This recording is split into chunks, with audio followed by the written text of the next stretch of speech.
Judge Raymond Walsh smirks as he stares down at 68-year-old Walter Freeman, his weathered black hands gripping a worn briefcase. "Order in my court," the judge bellows. Then Walter's phone rings, displaying "Daughter, CEO," and everything changes when he answers. Before we dive into this incredible story of justice and revelation, where are you watching from today? Hit that like button and subscribe if you've ever witnessed someone being unfairly judged based on appearances. How would you react if you saw a judge publicly humiliating someone based solely on how they looked? Let's find out what happens when appearances deceive and true power is revealed.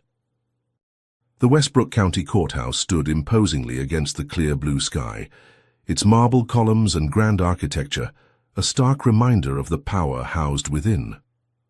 Walter Freeman adjusted his slightly worn suit jacket as he climbed the wide steps, his scuffed shoes moving carefully across the polished floor. At 68 years old, Walter's dark skin showed the lines of a life lived with dignity despite constant struggle. Today was important. Victor Harrington's development company was attempting to force him off his family land to build luxury condominiums. Walter clutched his weathered briefcase containing family documents dating back generations. The 5 acres of land near the expanding Westbrook urban area had been in his family since 1887, purchased by his great-grandfather, a formerly enslaved man who had worked tirelessly to buy that freedom in soil. As Walter passed through security, he noticed the guard's eyes lingering on him suspiciously, following his movements longer than necessary. The guard spoke into his radio as Walter walked by, words just quiet enough to be unintelligible but tone clear enough to feel unwelcoming. Inside the main courtroom, Walter immediately felt out of place.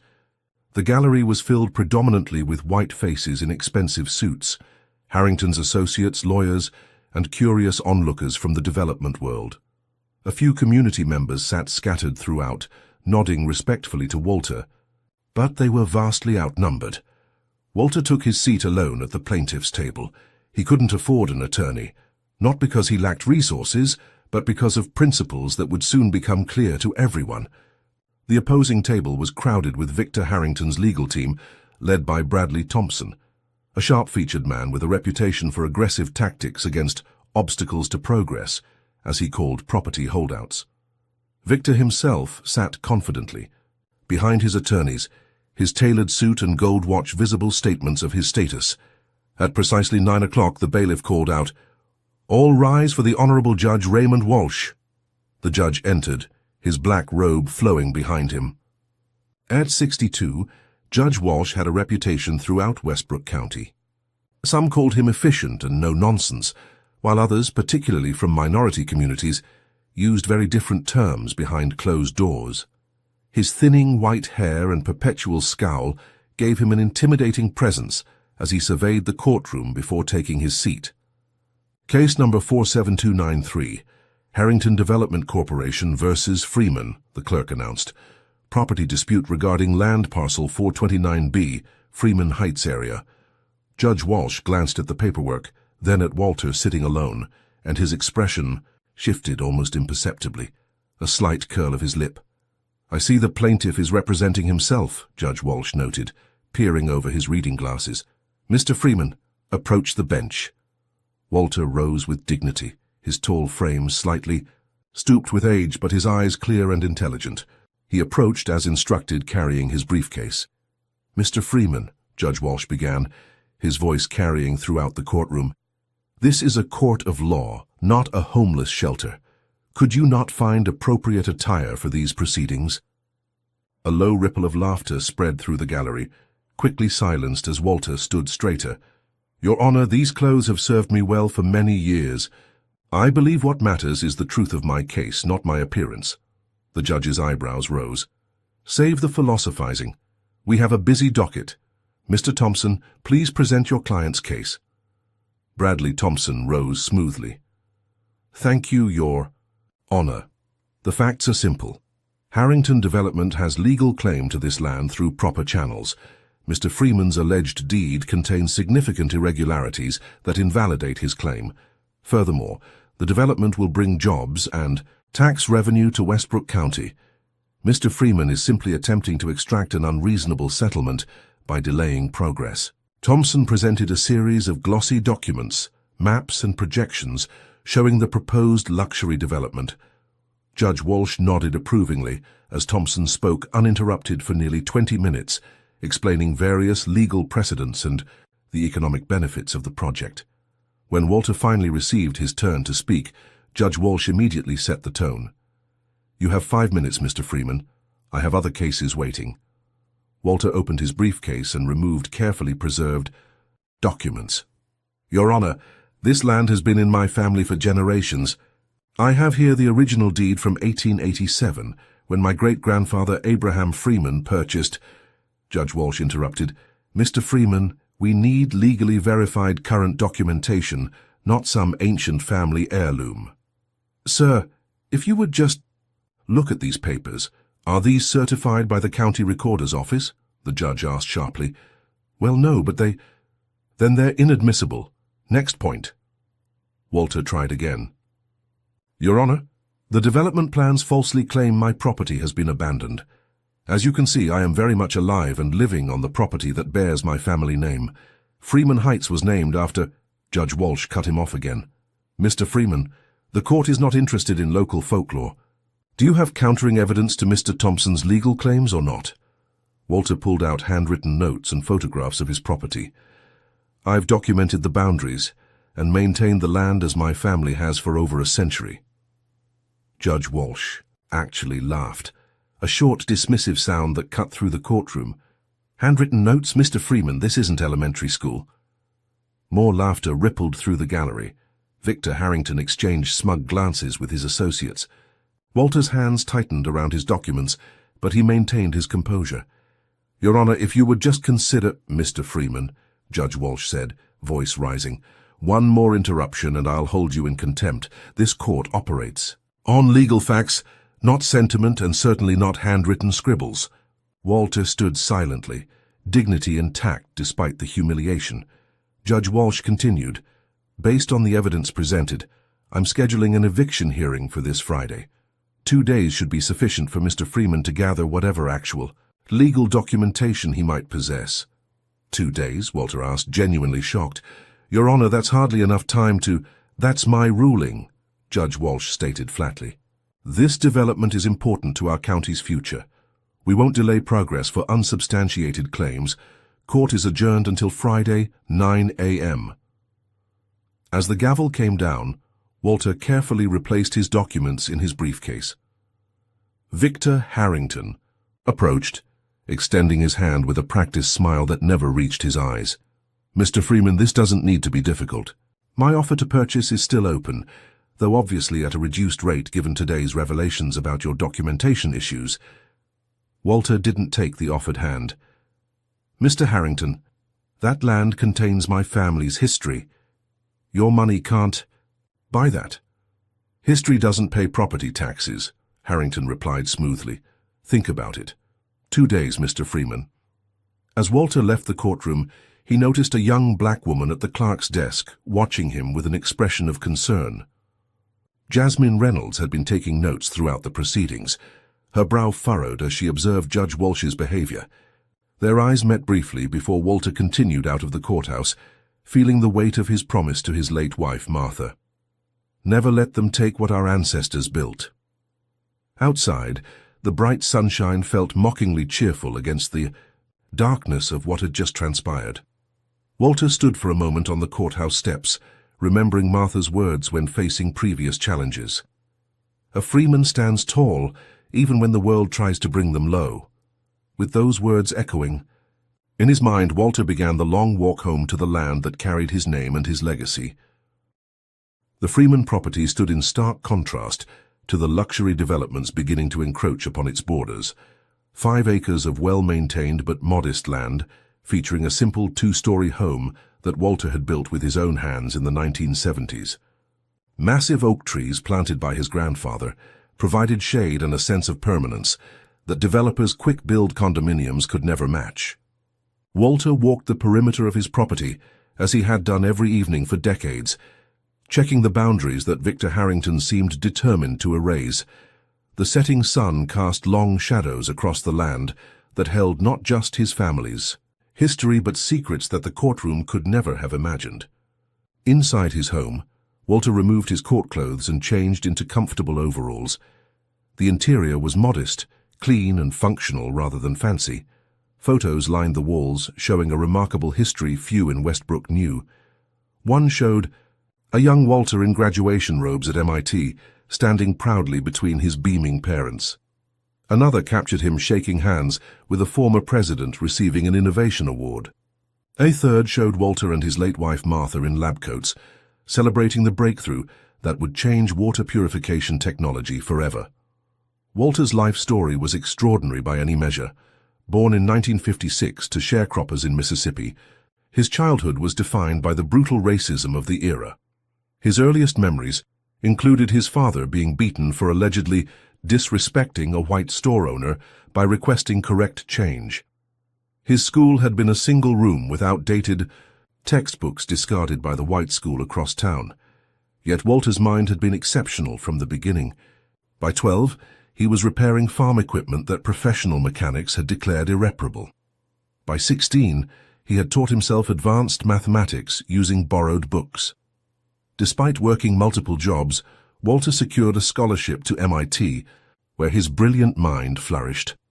There he met Martha, an equally brilliant chemistry student, and together they began exploring water filtration technologies. The breakthrough came unexpectedly in their garage laboratory in 1982, a revolutionary filtration membrane that removed contaminants at the molecular level while costing a fraction of existing technologies. Walter and Martha had patented the technology and built Freeman Environmental Solutions from nothing. The company grew exponentially, providing clean water solutions to communities worldwide. By the 1990s, they were billionaires, but lived modestly, channeling profits into research and global clean water initiatives. Martha had always been the public face of the company, handling interviews and publicity, while Walter focused on innovation. When stress-related illness took Martha's life in 2010, Walter had retreated further from public view, eventually handing leadership to their daughter Olivia while maintaining controlling interest. He had chosen to live simply on the family land, honoring his humble roots and finding peace in the property his ancestors had cherished. The world knew the Freeman name and company, but few knew the man himself, exactly as Walter preferred it. Walter picked up his phone and dialed the number he called daily. Freeman Environmental Solutions CEO's office, came the efficient voice of Olivia's assistant. Miss Freeman is in a meeting. It's her father, Walter said simply. Within moments, Olivia's voice came through. Dad, how did the hearing go? Walter sighed deeply. Not well, Livy, not well at all.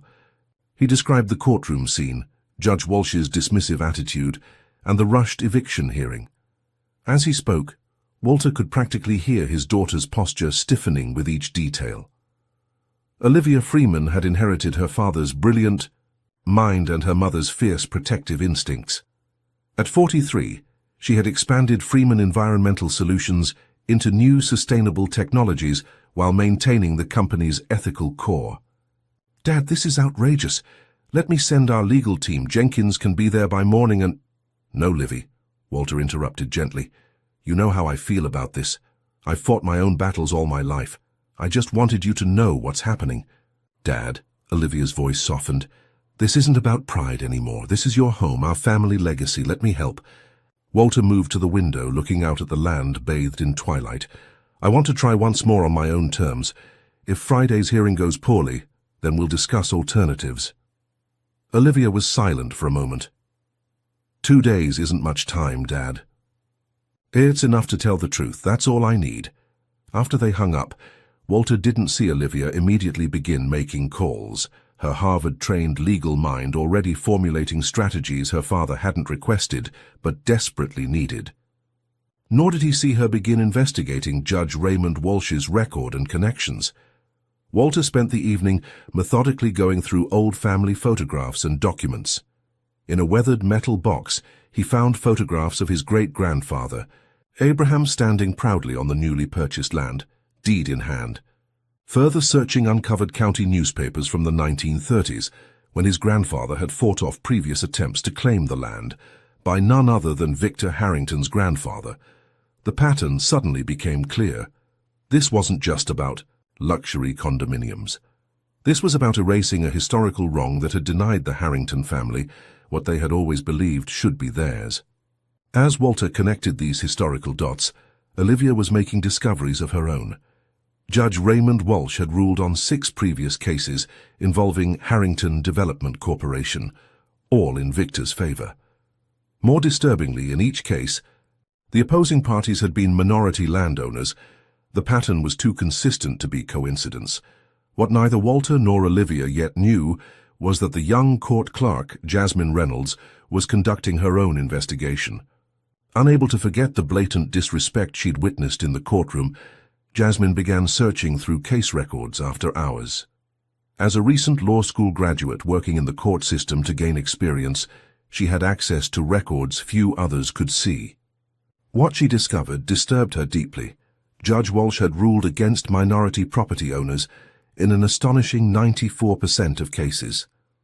The statistical improbability of such consistency suggested something far more troubling than unconscious bias. While these separate investigations continued, Walter made one more crucial discovery hidden among Martha's old files. His wife had been quietly documenting historical land ownership patterns in Westbrook County, particularly focusing on how black-owned land had systematically transferred to white ownership through questionable legal proceedings. The file included notes about the Freeman Heights area, named after Walter's family but gradually erased from public records. Martha had begun building a case about systemic property discrimination years before her death. Walter sat back in his chair, the pieces falling into place. Tomorrow he would visit the county records office.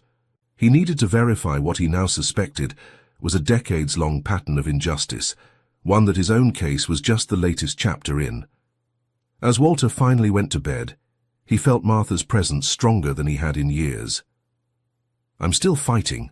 Our battles," he whispered to her memory, "just as we always did, together." The Westbrook County Records Office occupied the basement of a government building 2 blocks from the courthouse. Walter arrived early, dressed in the same modest clothing that had drawn Judge Walsh's contempt. The fluorescent lighting flickered overhead as he approached the main desk, where Karen Wilkins, a middle-aged white woman with pinched features, barely looked up from her computer. "I need to see property records for the Freeman Heights area, specifically parcel 429B and surrounding properties," Walter stated clearly. Karen glanced up, her eyes taking in Walter's appearance with obvious judgment. "Those records would be archived. Retrieval fee is $50, processing time is 2 weeks minimum." She returned to her typing, clearly expecting the conversation to end there. Walter remained standing at the counter. "Ms. Wilkins, I have a court hearing in 2 days. I need those records today." "Not possible," Karen replied without looking. "Up system doesn't work that way.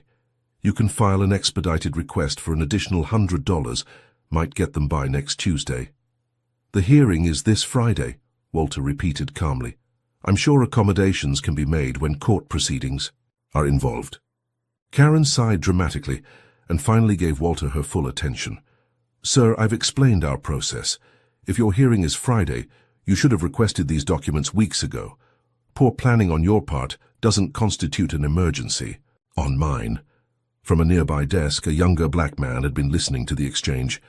He approached the counter, ID badge identifying him as Marcus Johnson, records assistant. "I can help with that request, Ms. Wilkins. Judge Fernandez asked me to prioritize court-related searches this week." Karen's expression soured further, but she couldn't openly contradict a judge's supposed directive. "Fine. Your responsibility then, Marcus."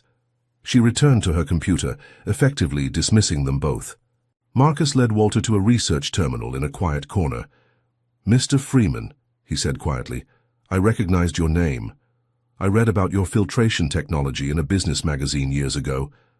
My sister works for a non-profit that installed your systems in rural communities." Walter's expression remained carefully neutral. "You must be mistaking me for someone else." Marcus nodded slightly, understanding the desire for privacy. "My mistake, sir. Now, let's find those property records. You need. Marcus's assistance proved invaluable. Together, they uncovered records showing that over the past 50 years, 27 properties in the Freeman Heights area had transferred from black ownership to corporations that eventually merged with or sold to Harrington Enterprises. Each transfer followed legal proceedings where documentation was questioned, technical violations were cited, or tax issues were leveraged. The pattern was unmistakable once the complete picture emerged. "There's something else you should see," Marcus said, pulling up historical maps. "Freeman Heights used to be much larger. Look at these boundary changes over time." The maps told a story of systematic reduction, with the area named after Walter's family, shrinking with each decade until modern maps barely acknowledged its existence. "Is there someone who might know more about the area's history?" Walter asked. "The official records show what happened, but not why or how." Marcus thought for a moment. "Miss Evelyn Davis. She's 92 now, but she's been the unofficial historian for the black community here forever. Lives in the Magnolia Assisted Living Facility." Walter thanked Marcus, who slipped him a business card. "If you need anything else, call my cell, not the office line." As Walter left the records office, his phone rang. Olivia. "Dad, I found something. Walsh has received consulting fees from development companies after ruling in their favor. Nothing directly from Harrington, but from companies sharing board members with Harrington's corporation." "That fits with what I've discovered," Walter replied, sharing his findings from the records office. "I'm heading to meet someone who might know more about the history." Meanwhile, Jasmine Reynolds was taking a calculated risk. During her lunch break, she used her credentials to access sealed records from previous Harrington development cases. What she found confirmed her suspicions. Identical tactics had been used repeatedly. Land documentation was challenged, historical records dismissed as irrelevant, and expedited hearings prevented thorough investigation. Moreover, the same language appeared in multiple judgments, suggesting the decisions had been predetermined. Across town, Victor Harrington sat in his plush office overlooking the city, speaking with Bradley Thompson. Walsh called. "The old man is digging into records." Thompson shook his head. "Doesn't matter. 2 days isn't enough time to build a case, especially without legal representation." "Still," Harrington mused, "I don't like loose ends. Send Johnson and Martinez to have a friendly chat with Freeman tonight. Make sure he understands the benefits of taking our final offer." By mid-afternoon, Walter arrived at Magnolia Assisted Living Facility. Miss Evelyn Davis sat regally in her favorite chair by the window, her snow-white hair forming a halo around her deeply lined face. Despite her advanced age, her eyes were sharp and intelligent. "Young Mr. Freeman," she greeted him, though Walter was nearly 70 himself. "I've been expecting you." Walter's surprise must have shown on his face because Miss Evelyn chuckled. "News travels, especially when it involves the last Freeman fighting for what's rightfully his." For the next hour, Miss Evelyn filled gaps in Walter's knowledge with stories passed down through generations. Freeman Heights wasn't just named after your family, it was built by them. Your great-grandfather Abraham didn't just buy land, he created a community. He sold small parcels to other freed families at fair prices when no one else would. By the 1920s, Freeman Heights was a thriving black community with businesses, a school, and a church. "What happened?" Walter asked, though he was beginning to understand. "Progress," Miss Evelyn said bitterly. "When the city expanded, suddenly our land became valuable to people who had ignored it for decades. The Harrington family led the charge, using the courts, tax laws, anything they could to claim pieces of what we'd built. Your grandfather fought them hardest, which is why your parcel is the last one left with the original family." Before leaving, Miss Evelyn gave Walter a faded photograph showing Freeman Heights in its prime, with his grandfather pointing proudly at the community he helped preserve. "They're not just after your land, Walter. They're trying to erase our history." As evening fell, Walter returned home to find 2 men waiting in a black SUV near his property. They approached as he parked his car. "Mr. Freeman," the taller one said, "Mr. Harrington sent us to discuss his generous offer one last time." Walter stood his ground. "There's nothing to discuss. This land is not for sale." The shorter man stepped closer. Mr. Harrington is concerned. You might waste the court's time on Friday with irrelevant historical nonsense. He's authorized us to increase the offer by 10% if you agree to sign tonight. And if I don't? The men exchanged glances. Things get complicated. Court cases can be stressful at your age. Accidents happen. Records get lost. Walter didn't flinch. My father used to say, a freeman never bends to fear. Tell Mr. Harrington I'll see him in court. The men's demeanor shifted. Wrong answer, old man. What happened next was swift and deliberate. While one man distracted Walter, the other entered his home. By the time Walter broke free and got inside, he found his carefully organized documents scattered, some torn, family photographs damaged. On the wall someone had written, "Take the money." After they left, Walter carefully gathered his damaged materials. They had made a critical mistake. The most important documents were securely stored elsewhere, and their intimidation had only strengthened his resolve. What happens when corporate greed confronts the unyielding dignity of a man who has nothing left to lose but everything to preserve? Will Walter's evidence be enough to overcome decades of systemic corruption? Comment number 1 if you believe the justice system will ultimately work for Walter, or number 2 if you think the odds are stacked too heavily against him. Like this video if you've ever witnessed someone being underestimated based on their appearance. Subscribe to follow Walter's journey as he fights not just for his land, but for historical justice. Will Jasmine's secret investigation provide the missing piece Walter needs, or will Judge Walsh succeed in rushing through another unjust ruling? Let's continue. Friday morning arrived with an unusual buzz surrounding the Westbrook County Courthouse. Word had spread about the property dispute case, drawing community members, activists, and curious onlookers. The courtroom was packed to capacity when Walter entered, carefully carrying his damaged documents in the same worn briefcase. He noticed significantly more black faces in the gallery than during the first hearing. Elders from the community who remembered Freeman Heights in its prime, young activists who recognized patterns of gentrification, and several local church leaders. Walter took his place alone at the plaintiff's table, maintaining the same dignity he'd shown throughout his life when facing adversity. The defense table presented a stark contrast. Victor Harrington, surrounded by his legal team, all in pristine suits, papers meticulously arranged. They projected confidence, bordering on smugness. At 9 sharp, Judge Walsh entered, looking irritated at the crowded courtroom. His eyes narrowed at the community presence as he took his seat. "Before we begin," he announced, "let me remind everyone that this is a court of law, not a community forum. Any disruptions will result in immediate removal." His gaze lingered meaningfully on the black spectators. "Now we're here for the eviction hearing regarding Parcel 429B, the Freeman property. Mr. Thompson, your presentation." Bradley Thompson rose smoothly. "Thank you, Your Honor. Since our last appearance, we've completed additional research that definitively proves Mr. Freeman's claim is invalid." He presented new documents with flourish. These county surveys from 1973 show the Freeman claim was never properly registered after county record system updates. Additionally, we've discovered tax assessment irregularities dating back to 1985. Thompson handed copies to the judge, deliberately avoiding giving any to Walter. "Furthermore, we have evidence that the original Freeman deed, which Mr. Freeman claims establishes his ownership, was never properly transferred through successive generations according to laws of the period." Walter noticed Jasmine at her clerk station, subtly trying to catch his eye.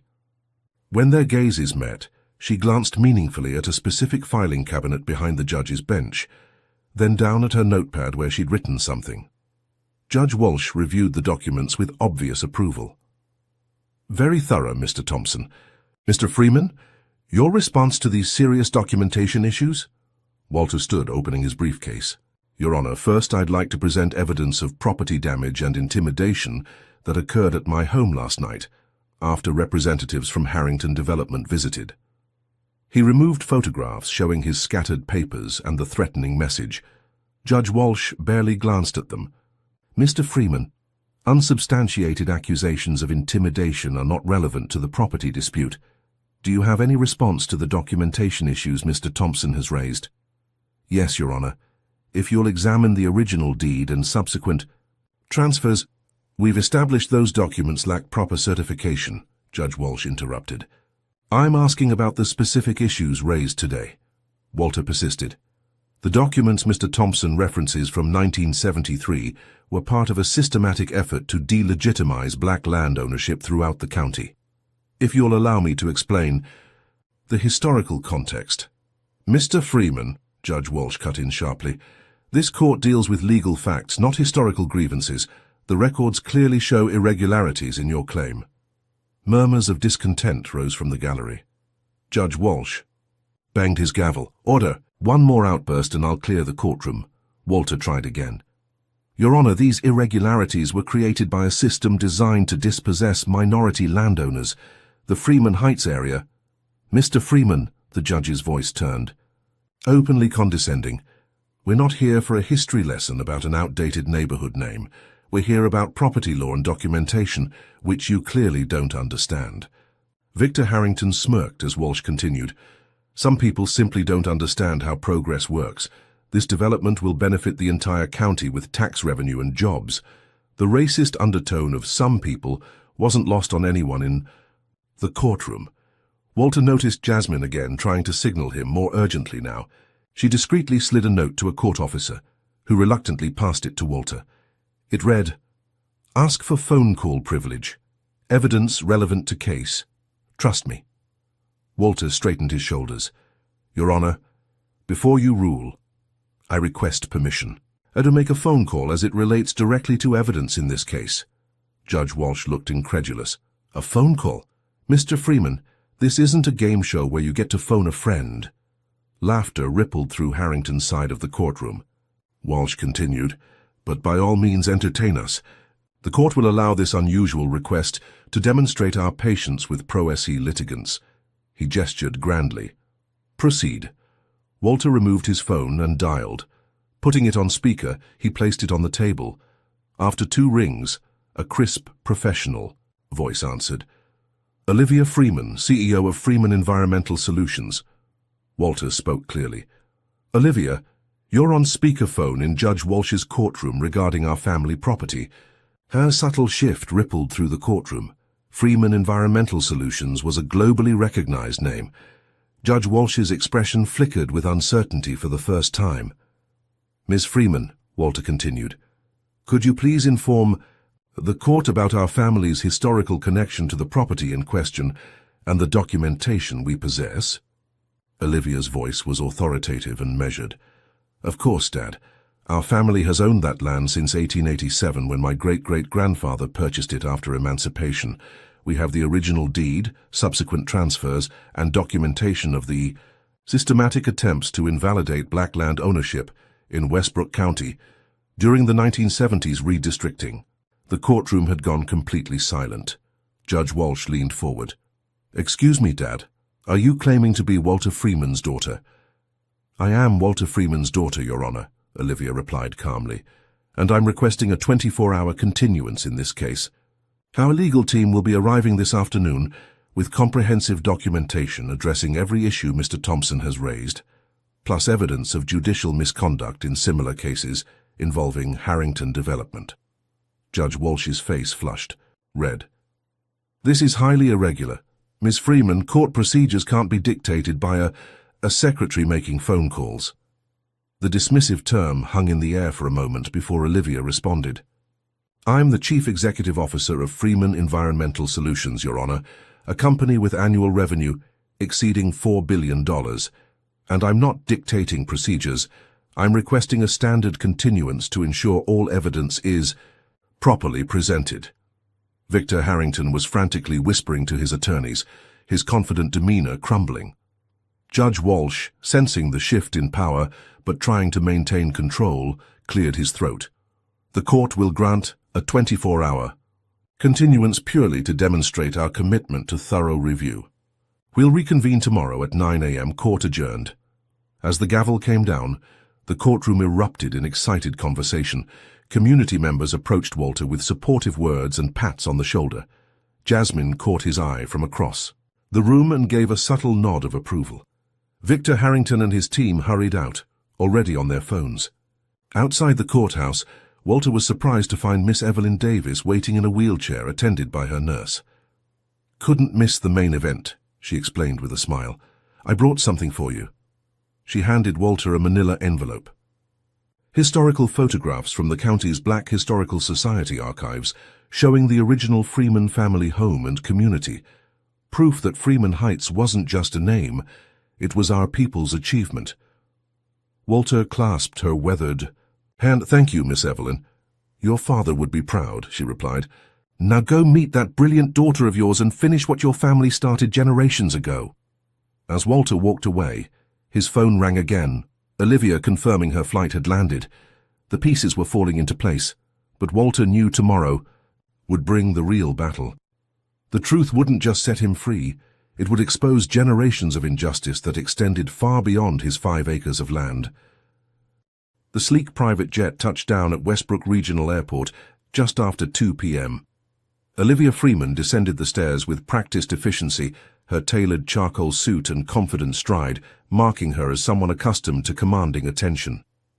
Behind her followed a team of 8 elite attorneys from the nation's top law firms, each carrying premium leather briefcases filled with meticulously prepared documents. At 43, Olivia had transformed her father's revolutionary company into a global powerhouse while maintaining its ethical foundation.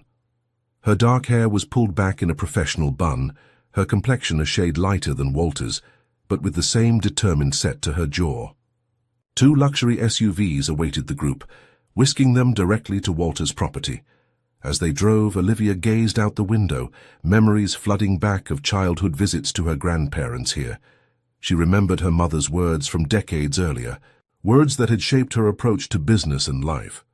"Olivia, you'll always need to work twice as hard for half the recognition. But never let that stop you from doing what's right." Martha Freeman had been Olivia's first role model, brilliant, determined, and unwilling to let prejudice determine her family's destiny. Growing up, Olivia had witnessed her father face discrimination despite his revolutionary innovations. She'd seen potential investors walk away when discovering the brilliant inventor was a black man from Mississippi. She'd heard the surprise in people's voices when they learned who had created the technology transforming water access worldwide. These experiences had forged Olivia's determination to build on her father's legacy while protecting him from a world that still judged too quickly based on appearance. When the vehicles pulled up to Walter's modest home, Olivia was out before they fully stopped. Walter stood on the porch, arms open to embrace his daughter. "Dad," she said, her professional veneer momentarily dropping as she hugged him tightly. "I've missed you."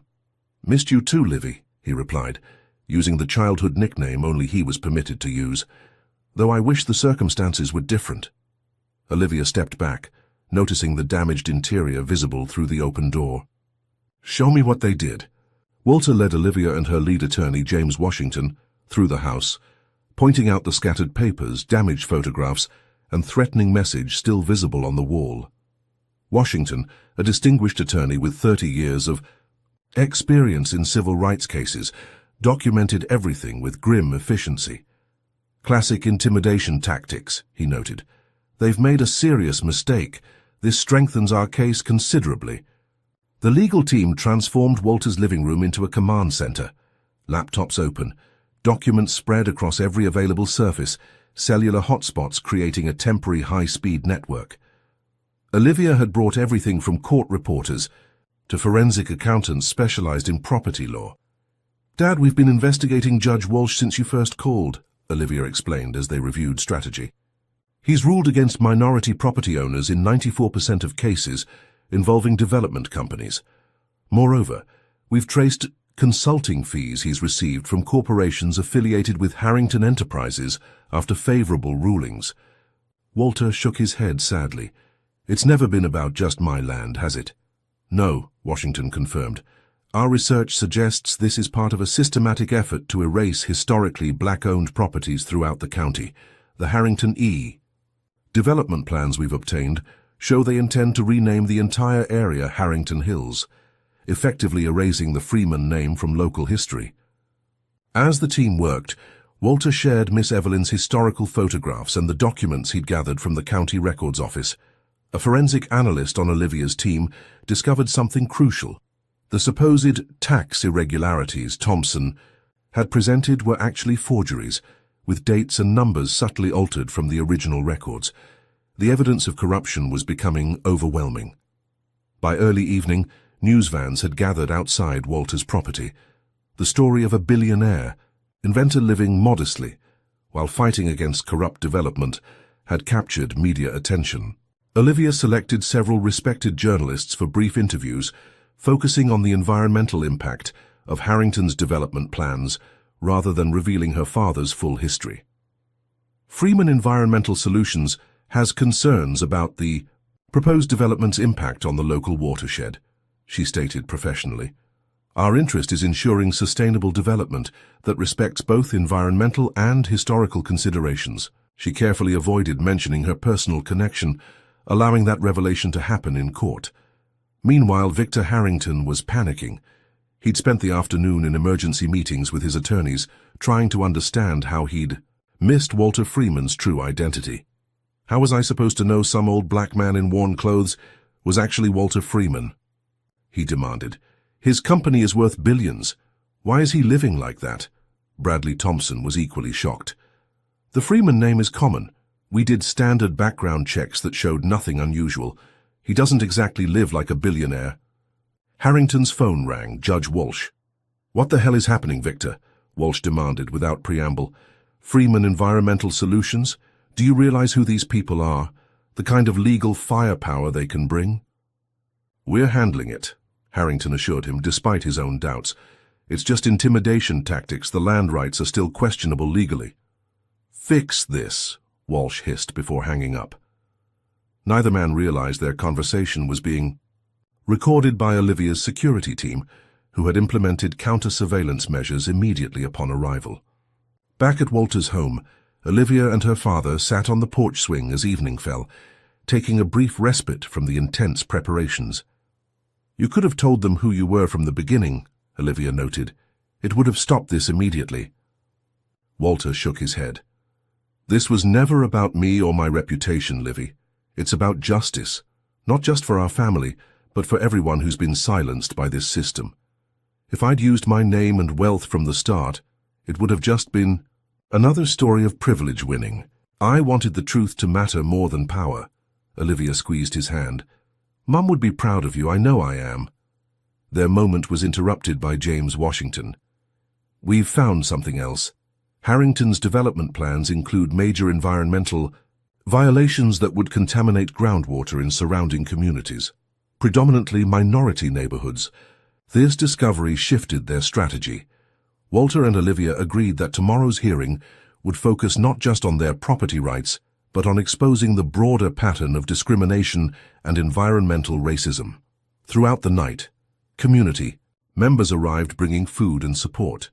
Miss Evelyn returned, holding court from a comfortable chair as she shared stories of Freeman Heights history with the younger activists. Jasmine Reynolds arrived after court hours, bringing sealed records she had carefully documented. I could lose my job for this, she admitted, but some things are more important than career advancement. Walter thanked her sincerely. Your courage won't be forgotten. As midnight approached, the strategy was set. They would not only defend Walter's right to his property, but expose the corrupt system that had displaced countless families over decades. Get some rest, Dad, Olivia urged. Tomorrow will be intense. But Walter remained on his porch long after the others had found places to sleep, looking out at the land his ancestors had cherished. We're ready, Martha, he whispered to the stars, feeling his late wife's presence stronger than ever. Tomorrow we finish what you started. The Westbrook County Courthouse had never seen anything like it. By 8 in the morning, the building was surrounded by media vans, community supporters, and curious onlookers. Inside, the largest courtroom had been prepared for the hearing, with extra security posted at every entrance.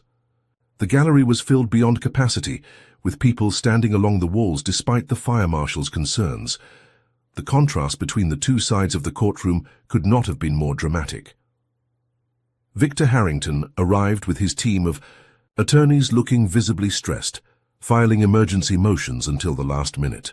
When Walter entered, he wore the same modest clothing as before, maintaining his principle that appearance shouldn't determine respect. Behind him came Olivia in executive attire, followed by her impressive legal team, carrying multiple briefcases and boxes of evidence. Whispers spread through the courtroom as people recognized the CEO of Freeman Environmental Solutions, Judge. Walsh entered looking considerably less confident than in previous sessions. His eyes widened at the transformed courtroom scene, particularly the row of court reporters and legal observers Olivia had arranged to document every word and gesture. "Before we begin," Bradley Thompson announced hurriedly, "we have filed an emergency motion for dismissal based on improper venue, and alternatively, a motion for continuance to allow proper preparation given these unexpected developments." Judge Walsh, clearly seeking a way out, nodded. "The court will consider these motions immediately." James Washington rose smoothly. "Your Honor, if I may introduce myself. James Washington, lead counsel for Walter Freeman and Freeman Environmental Solutions. We strongly oppose any further delays. The defense has already received one continuance and my client has waited decades for justice in this matter." Judge Walsh fidgeted with his gavel. "Mr. Washington, while I appreciate your position, standard procedures must be followed when new counsel enters a case." Olivia stood. "Your Honor, I'd like to formally introduce myself to the court. I am Olivia Freeman, Chief Executive Officer of Freeman Environmental Solutions, and more importantly for today's proceedings, Walter Freeman's daughter." The gallery erupted in excited murmurs. "My father chose to represent himself initially because he believed justice should be accessible to all citizens regardless of wealth or status. However, the egregious misconduct displayed in this case has necessitated our intervention." Judge Walsh's complexion had paled noticeably. "Ms. Freeman, while your company's reputation is certainly impressive, this remains a simple property dispute that—" "With respect, Your Honor," Washington interrupted, "this is far from a simple property dispute. We have documented evidence of intimidation, falsified documents, and a pattern of discriminatory rulings that extends well beyond this single case." He approached the bench with a thick binder. "This contains evidence of 27 similar cases where historically black-owned properties were seized through questionable legal proceedings, all eventually benefiting Harrington Enterprises." Victor Harrington rose in protest. "This is outrageous. We're here about a specific property claim, not some conspiracy theory about past cases." Washington turned to face him directly. "Mr. Harrington, we have documented financial transactions between entities you control and Judge Walsh following favorable rulings. Would you like to discuss those in open court?" The courtroom went silent. Judge Walsh banged his gavel. "These accusations are completely inappropriate. I will not allow my courtroom to become a circus of unfounded allegations." "Then perhaps," Olivia suggested calmly, "you should recuse yourself immediately, given the clear conflict of interest our evidence demonstrates." Walsh's hand tightened around his gavel. "I will do no such thing. This case will proceed appropriately, without these theatrical distractions." Washington nodded to a colleague, who approached with another document. "In that case, we've prepared a formal motion for your immediate recusal, with copies already delivered to the State Judicial Ethics Committee. Representatives from that committee are present in the courtroom today." For the first time, Judge Walsh appeared genuinely frightened as he noticed several official-looking individuals taking notes in the front row. Realizing he was cornered, Walsh attempted to regain control. "The court will hear evidence pertaining specifically to the Freeman property claim. All other matters are out of order." Olivia nodded to Washington, who called their first witness, Miss Evelyn Davis. The elderly woman was wheeled to the witness stand, her dignity commanding immediate respect. After being sworn in, she introduced herself as the community historian for Freeman Heights. "Miss Davis," Washington began, "please tell the court about the historical significance of the Freeman family to this area." Miss Evelyn spoke clearly, her voice carrying throughout the silent courtroom. Freeman Heights wasn't just named after Walter's family, it was founded by them. After emancipation, Abraham Freeman purchased that land and helped establish one of the first successful black communities in this county. The Freemans didn't just own land, they created opportunity for dozens of families who had nowhere else to go. She described the thriving community that had existed, the businesses, church and school that had flourished until progress began systematically dismantling it.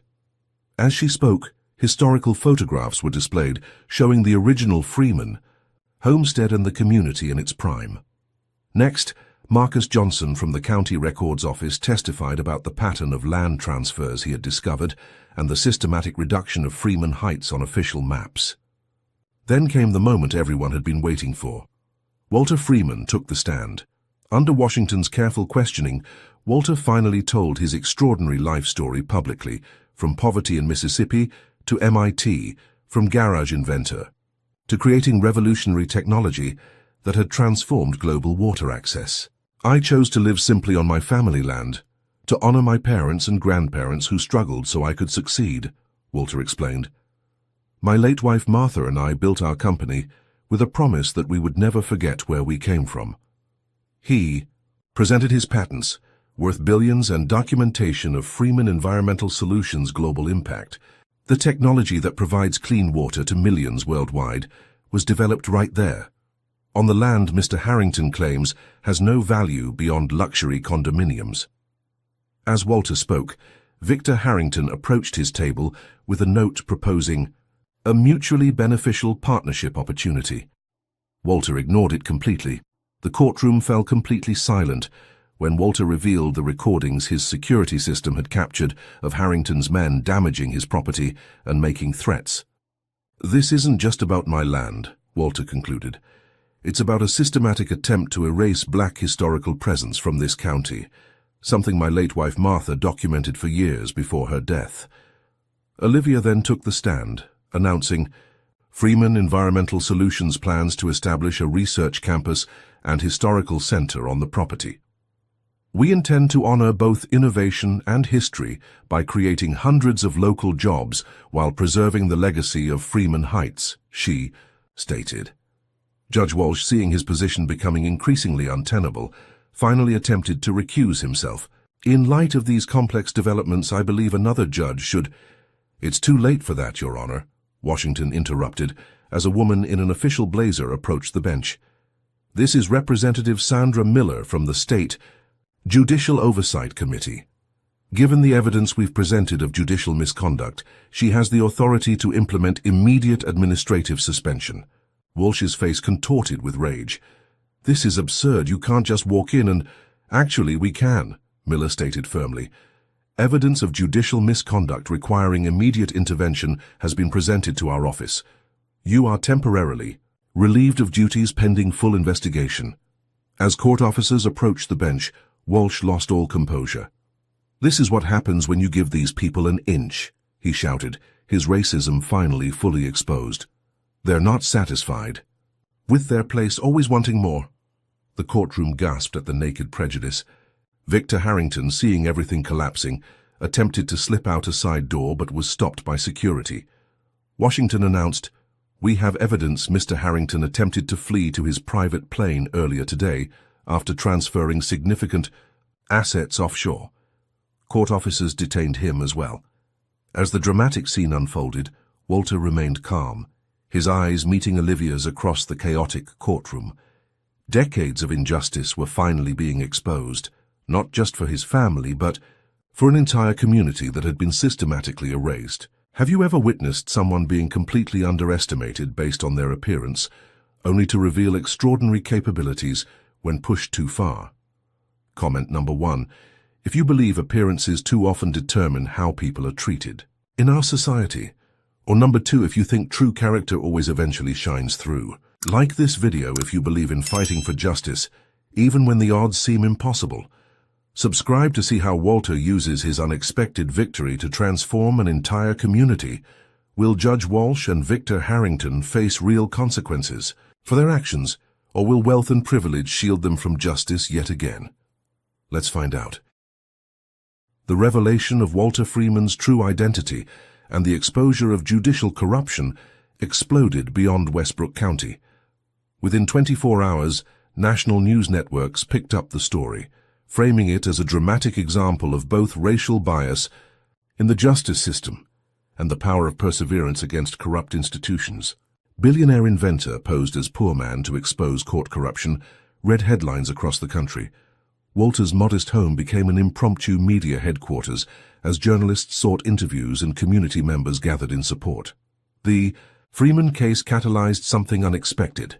Victims of similar discrimination began coming forward from across the county and beyond. Olivia's legal team established a hotline that received over 200 calls in the first week from families who believed they had lost property through biased court proceedings.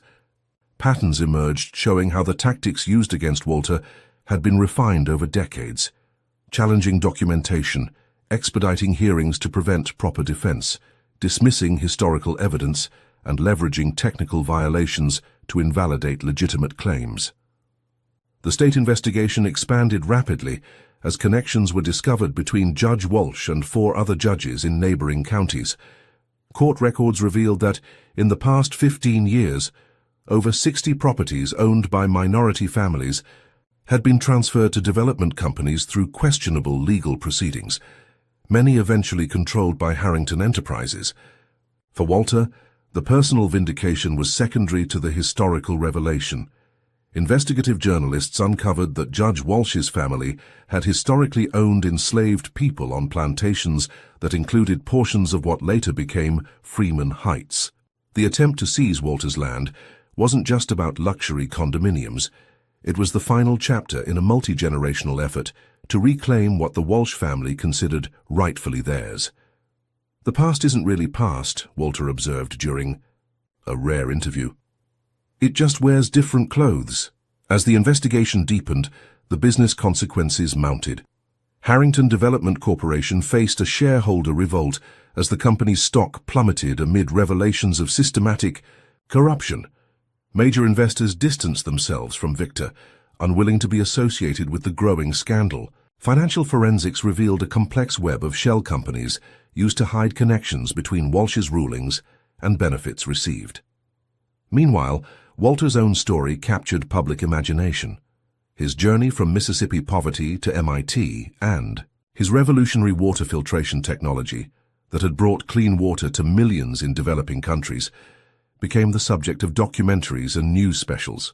Particularly fascinating was how Walter and Martha had built a multi-billion-dollar company while maintaining such privacy that Walter could walk unrecognized in the very county bearing his family's name. Judge Walsh was suspended pending multiple investigations. His reputation in tatters after his courtroom outburst revealed the racial animus behind his judicial decisions. He retreated to his country club home, refusing comment except through attorneys who claimed he was being scapegoated for following proper judicial procedure. More concerning were the escalating threats against Walter, anonymous messages, suspicious vehicles near his property, and online vitriol from those who viewed him as attacking the established order prompted community members to organize a protection watch. Neighbors took shifts monitoring the property, while local church groups held prayer vigils that doubled as security presence. Walter refused professional security, telling Olivia, "I've lived through worse than threats. This land has seen my family through generations of danger. It won't fail us now." As Walter's case gained attention, Jasmine Reynolds emerged as an unexpected hero. Her careful documentation of Walsh's pattern of biased rulings provided crucial evidence for the state investigation. Job offers poured in from prestigious law firms, impressed by her ethical courage, but Jasmine chose to work with Olivia's legal team, helping identify and support other victims of judicial discrimination. "This isn't about one case or one judge," Jasmine explained during a community meeting at Walter's home. "It's about dismantling a system designed to perpetuate historical injustice through modern legal means." The historical significance of Freeman Heights gained national recognition. Academic researchers and historical preservation societies began documenting the community's story as an example of post-emancipation Black achievement and subsequent systematic erasure. Walter opened his family archives to these efforts, sharing photographs and documents preserved across generations.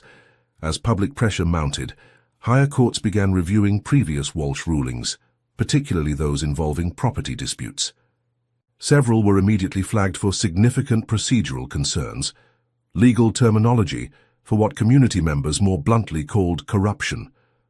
Sensing the shifting winds, Victor Harrington attempted to negotiate with prosecutors, offering information about wider patterns of influence in exchange for immunity. His sudden willingness to implicate former allies revealed the fragility of privilege when truly challenged. The most poignant moments came when Walter's humble home became a gathering place for community organizing. The living room, where Harrington's men had scattered papers and written threats, now hosted strategy sessions for systemic reform. Elders who remembered Freeman Heights in its prime shared stories with young activists planning its revitalization. National civil rights organizations sent representatives, recognizing the case's potential as a template for addressing similar situations nationwide. Throughout these developments, Walter maintained his characteristic humility. When asked why, he hadn't simply used his wealth and influence from the beginning, he replied, "Because justice shouldn't require billions of dollars to work. What happened in that courtroom happens every day to people without my resources. The system should work for everyone, not just those with power." This philosophy created tension between Walter and Olivia regarding next steps. Corporate interests approached Olivia suggesting private settlements and discreet resolutions that would limit financial damage while creating positive publicity. "We can make this a win-win," one major investor proposed. Freeman Environmental gets positive press for community investment. Harrington Development restructures under new leadership, and everyone moves forward professionally. Walter rejected such approaches. "This isn't about corporate reputation or efficient resolution," he insisted during a strategy session. "This is about fundamental reform of a system that has failed countless families without our resources. I won't settle for anything less than structural change." As the case expanded into multiple investigations and legal proceedings, Walter's focus remained on the generations before him who had fought to preserve their dignity and land against overwhelming odds. "My great-grandfather didn't buy this land for its monetary value," he explained to a group of law students who had come to volunteer with the case. "He bought it because ownership meant freedom in a world that had denied his humanity. I won't dishonor that legacy with compromises that prioritize efficiency over justice."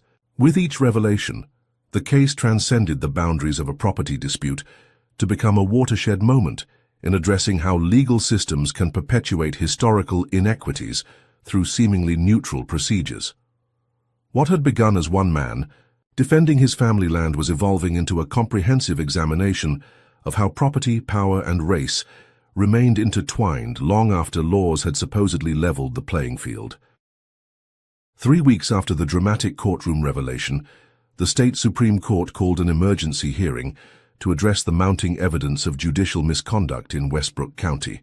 The case had grown far beyond Walter's property dispute to encompass dozens of potentially compromised rulings and a network of officials implicated in systematic discrimination. The grand courtroom in the state capitol reflected the gravity of the proceedings. Ornate woodwork and solemn portraits of past justices surrounded the 7-member panel that would hear testimony on what the Chief Justice had termed troubling allegations that strike at the heart of judicial integrity. The night before this momentous hearing, Walter sat on his porch reviewing his prepared testimony with Olivia and James Washington. The quiet evening was shattered when 3 black SUVs pulled up to his property. 6 men emerged, led by Vincent Maddox, Victor Harrington's longtime security chief. "Mr. Freeman," Maddox called out, his hand suspiciously close to his jacket. "Mr. Harrington would like a private word before tomorrow's proceedings. It would be in everyone's best interest." Walter remained seated, his voice steady. "Mr. Maddox, any communication should go through our attorneys." Maddox stepped closer, his tone hardening. "Some matters are better discussed directly. Certain historical documents might disappear before tomorrow's hearing if we can't reach an understanding." The implied threat hung in the night air. Olivia stood, phone in hand. "We're recording this conversation, Mr. Maddox. Your implied threat constitutes witness intimidation, a federal offense given tomorrow's proceedings." Maddox smiled thinly. No threats here, Ms. Freeman. Just a business conversation about mutual interests and the unfortunate consequences of misunderstandings. Before the situation could escalate further, headlights appeared on the road leading to Walter's home. Community members had established a rotation checking on Walter, and tonight's group arrived at the perfect moment. 3 trucks filled with local residents, many elderly but determined. "Everything all right here, Walter?" called Reverend Jackson from the first truck, his voice making clear it was not really a question. Maddox and his men assessed the situation and retreated to their vehicles. "This isn't over, Freeman," Maddox muttered before departing.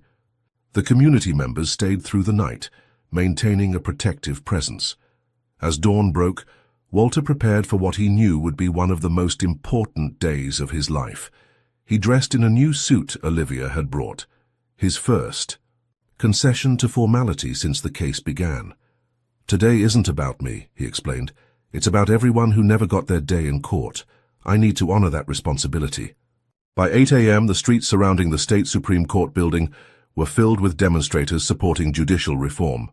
People carried signs reading, "Justice shouldn't require billions," and "Freeman Heights matters." Many wore T-shirts, showing historical photographs of the original Freeman community. Inside, the courtroom reached capacity hours before proceedings began. Walter and Olivia arrived through a side entrance, accompanied by their legal team and several community elders, including Miss Evelyn Davis, who insisted on being present despite her health concerns. Judge Walsh and Victor Harrington were already seated with their respective attorneys, both men looking significantly less confident than during previous encounters. The Chief Justice opened proceedings with unusual directness. "The matters before this court today extend beyond standard appellate review. The evidence submitted suggests a pattern of judicial conduct that, if proven, represents one of the most serious breaches of public trust this court has encountered." The first hours involved technical testimony establishing the pattern of biased rulings and financial connections between Walsh's decisions and benefits received. Forensic accountants traced money through various shell companies, while court analysts documented the statistical impossibility of Walsh's ruling pattern occurring without bias. When Victor Harrington was called to testify, he attempted to distance himself from Walsh's decisions. "I simply presented legitimate business opportunities to the court. Judge Walsh's rulings were his own independent judgments." Walsh sat stone-faced during this implicit betrayal by his longtime ally. Then came the moment the packed courtroom had been waiting for. "The court calls Walter Freeman," announced the Chief Justice. Walter approached the witness stand with dignified determination. After being sworn in, he faced the 7 justices, who would determine not just his case, but potentially reshape judicial oversight throughout the state. "Mr. Freeman," began Justice Hernandez, "please share with the court your experience with the Westbrook County judicial system." Walter spoke clearly, describing his family's multi-generational connection to the land and the systematic attempts to erase that history. He explained how his initial hearing had demonstrated blatant disrespect and prejudice before his identity was known.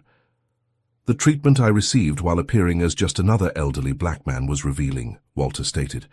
"It showed not an aberration, but the standard operating procedure, a system functioning exactly as designed to perpetuate historical power structures through seemingly neutral legal procedures." When questioned about his decision to initially hide his wealth and status, Walter was direct. "If justice depends on having billions of dollars and corporate power, then it isn't justice at all.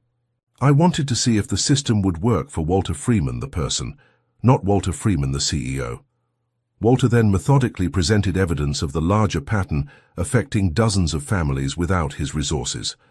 Each case followed the same template: challenge documentation, expedite proceedings, dismiss historical evidence, leverage technical violations. The goal wasn't just acquiring properties, but erasing the historical record of black achievement and ownership. When Walsh's attorney attempted to cross-examine Walter, suggesting that his claims of discrimination were exaggerated, Walter responded with powerful examples from his lifetime of experiences. "I've been denied service at restaurants while wearing work clothes, then welcomed at the same establishments in a business suit. I've been followed by security in stores while shopping for my grandchildren. I've had to send white employees to present my inventions because potential investors wouldn't take meetings with me. I don't need to exaggerate discrimination, sir. I've lived it daily for 68 years. Judge Walsh, apparently unable to contain himself any longer, suddenly rose from his seat. This is absurd. I've applied the law equally throughout my career. Property law has specific requirements that either are or aren't met. It's not my fault if certain communities fail to maintain proper documentation. The outburst violated all courtroom protocol, but the Chief Justice allowed it to continue, perhaps recognizing the revealing nature of Walsh's words. Walsh continued, his voice rising. Freeman's property should have been developed decades ago. That area was meant for progress, not preserved as some monument to the past. Harrington's development would have benefited the entire county. The entire county? Walter asked calmly. Or the portion of the county you believe matters? Walsh's face flushed with anger. You people are never satisfied, given every legal protection, every opportunity, and still claiming victimhood when required to follow the same rules as everyone else. The racial animus behind you people echoed through the silent courtroom.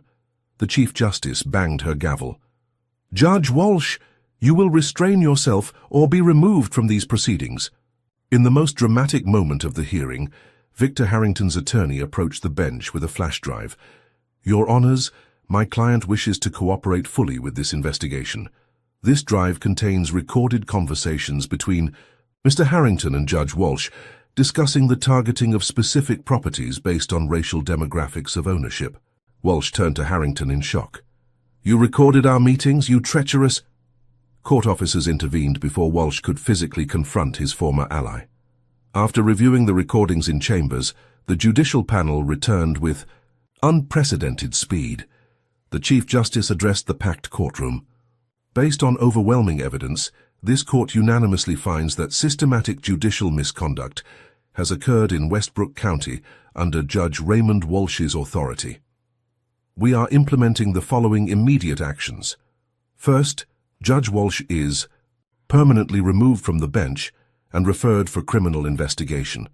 Second, all property cases ruled on by Judge Walsh involving minority landowners over the past 15 years will be subject to immediate review.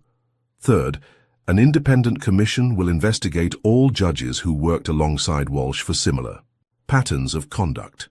The announcement continued with technical details about implementation, but the message was clear. The system that had protected Walsh and Harrington for decades had finally failed them. When asked if he wanted to make a statement regarding compensation for his personal damages, Walter surprised many by declining financial remedies. I don't want money for my family alone, he stated. I request instead that the court establish a legal fund for families without my resources who have suffered similar injustices. Let this case create structural change, not just individual remedy. Outside the courthouse, Walter addressed the gathered crowd, many of whom had lost their own family properties through similar tactics. Today isn't the end, he told them. It's the beginning of holding a system accountable. What happened in Westbrook County wasn't about one judge or one developer. It was about a structure designed to preserve power while pretending to be neutral. True justice requires acknowledging that history and changing the systems built upon it. As Walter spoke, news broke that Victor Harrington had been arrested, attempting to board his private plane with documents detailing offshore accounts containing millions in questionably obtained funds. The man who had smugly tried to seize Walter's family legacy was now facing multiple federal charges. Judge Walsh, meanwhile, had been served with disbarment proceedings and criminal indictments for judicial corruption, fraud, and civil rights violations. The confrontation that began in a county courtroom had expanded to challenge foundational assumptions about how justice functions in practice versus theory. For Walter, the vindication was bittersweet, coming decades too late for many families who had already lost their historical connections to land and community. Yet, the precedent established offered hope that systems previously immune to accountability might finally face meaningful reform. 6 months passed like turning pages in a story of redemption and renewal. The autumn leaves painted Freeman Heights in vibrant colors as Walter Freeman stood on the hillside overlooking the transformation of his family's legacy. Where once stood only his modest home, now sprawled an integrated campus combining historical preservation with cutting-edge innovation. The original Freeman family home had been meticulously preserved as a museum, its simple wooden structure standing as testament to his ancestors' determination. Adjacent rose the gleaming glass and sustainable materials of the Freeman Environmental Justice Innovation Center, a state-of-the-art research facility dedicated to developing technologies that served marginalized communities. Walter walked the grounds daily, witnessing the physical manifestation of his victory, expanding beyond anything he could have imagined alone. The Freeman Environmental Justice Initiative, funded with $30 million from company profits, had already provided legal support to 47 families fighting similar property battles across 5 states. Each case built upon the precedent established in Walter's victory, challenging courts to recognize how seemingly neutral legal procedures could perpetuate historical injustices. Jasmine Reynolds, once a court clerk, now directed the initiative's legal clinic. Her office in the renovated community building that had once been Freeman Heights Church buzzed with activity as law students from across the country came to intern in what academic journals were calling the most significant civil rights legal project of the decade.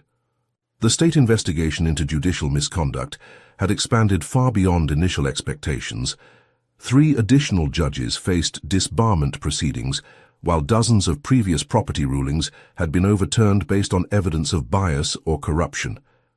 Judge Walsh awaited trial on multiple charges, having rejected several plea offers in favor of what his attorneys called vindicating his judicial record, a strategy legal experts considered desperate given the overwhelming evidence against him.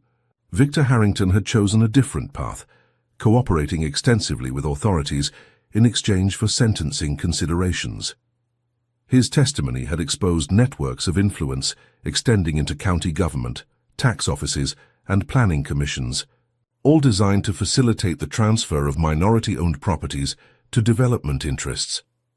The Harrington Development Corporation had been dissolved, its assets frozen pending resolution of multiple lawsuits from families who had lost property through Walsh's biased rulings. The physical transformation of Freeman Heights represented only the visible portion of a deeper communal renewal. Walter had established mentorship programs for young inventors from marginalized communities, providing scholarships and direct guidance to students showing promise in environmental sciences and sustainable technology. Innovation shouldn't be limited by zip code or family background, Walter explained during the program's launch. Some of the most creative solutions come from those who've navigated the greatest challenges. Olivia had implemented corporate policies requiring historical property research before any Freeman Environmental Solutions development project. We need to understand not just the environmental impact of our work, but the historical context, she told shareholders. Sustainability includes preserving cultural heritage alongside natural resources. This approach had inspired similar policies at other major corporations, creating what business publications called the Freeman Standard for ethical development. More significant than any physical or policy change was the shift in communal understanding. Freeman Heights had been nearly erased from public memory before Walter's case. Now educational programs throughout the county taught its history as an example of post-emancipation Black achievement. Streets that had been renamed during urban renewal now reclaimed their original designations honoring early Freeman Heights residents. Walter himself had finally accepted recognition he had long avoided. The simple man who had preferred working in his garage to corporate boardrooms now regularly spoke to community groups about the importance of remembering history while building the future. His story had become a powerful narrative about dignity transcending discrimination, yet Walter consistently redirected attention from his personal journey to the systemic issues it revealed. The community celebration marking the official opening of the Innovation Center brought together everyone who had played a role in the transformation. Miss Evelyn Davis, now 93, cut the ceremonial ribbon from her wheelchair, her hands steadied by Walter's. Former courthouse staff who had witnessed Walsh's discrimination without speaking up came to offer apologies and support. Young activists who had organized demonstrations now led tours of the historical exhibits. Even Karen Wilkins from the County Records Office attended, her former dismissiveness replaced by genuine interest in the community's history. As evening fell, Walter found himself sitting with Miss Evelyn on his porch, looking through photographs, spanning generations of Freeman family history. Several children from the neighborhood had gathered around, fascinated by images of Freeman Heights in its original glory. "Mr. Freeman," asked 10-year-old Zora, "will you tell us the story again, about how you saved your land?" Walter smiled gently. "It's not just about saving land, Zora. It's about remembering who you are even when the world tries to tell you otherwise." As the children settled in, Walter began sharing the philosophy that had guided his remarkable life. "My father used to tell me, a Freeman stands tall not because of wealth or power, but because of integrity. Respect isn't granted by others or purchased with money. It's earned through living with principle and purpose." The children listened intently as Walter explained how his victory hadn't just preserved 5 acres of land, but had transformed an entire system of injustice. As Walter concluded his story, the setting sun cast long shadows across Freeman Heights, not shadows of erasure, but of legacy extending into the future. What began as one man's stand against discrimination had catalyzed a movement for accountability and recognition that would continue long after any single court case. The story of Walter Freeman and his family land had become something more powerful than a legal precedent. It had become a template for confronting systemic injustice with dignity, perseverance, and the unwavering belief that truth eventually prevails, even when justice seems impossibly distant. What would you have done in Walter's position? Would you have revealed your true identity immediately, or followed his path of testing, whether the system would work for everyone regardless of status? Comment below with your thoughts on how we can continue building justice systems that work, equally for all people regardless of appearance or resources. If this story moved you to reflect on how we judge others based on appearances, please like and subscribe for more narratives that challenge us to see beyond surface impressions. Share this video with someone who needs a reminder that standing up for what's right, even against overwhelming odds, can transform not just individual circumstances, but entire systems. Thank you for joining this journey from injustice to transformation. A reminder that respect is truly earned through integrity, not granted by wealth or power. Walter Freeman's journey teaches us that true justice should never depend on wealth, status, or appearance. His deliberate choice to withhold his billionaire identity revealed how deeply racial bias infects our systems, even those meant to uphold equality. The story reminds us that discrimination doesn't disappear with success, it merely changes form. Walter experienced prejudice despite his accomplishments, demonstrating that racism persists regardless of achievement. The power of our documentation and historical knowledge stands central to this narrative. Walter preserved his family's legacy through carefully maintained records that connected present struggles to historical injustices. This preservation of history proved vital to combating systemic erasure. Perhaps most importantly, Walter shows us that individual victories mean little without structural change. He refused settlements that would benefit only himself, instead demanding reforms that would help everyone facing similar discrimination. His insistence that justice work equally for all, not just those with resources, reminds us that true equity requires systemic transformation. Walter's dignity in the face of humiliation, his strategic patience, and his unwavering commitment to principles beyond personal gain exemplify how lasting change happens.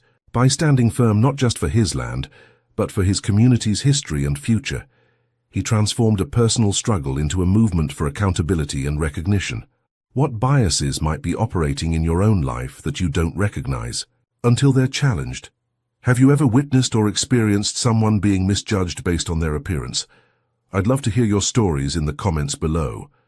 If Walter's dignity and determination inspired you, please hit that like button to help more people discover this powerful story of justice and transformation. Subscribe to our channel for more narratives that expose hidden truths and celebrate those who stand against discrimination against all odds. Share this video with someone who needs encouragement to fight for what's right, even when systems seem stacked against them. Thank you for joining us on this journey from injustice to redemption. May it inspire all of us to look beyond appearances and stand firm for equality in our daily lives.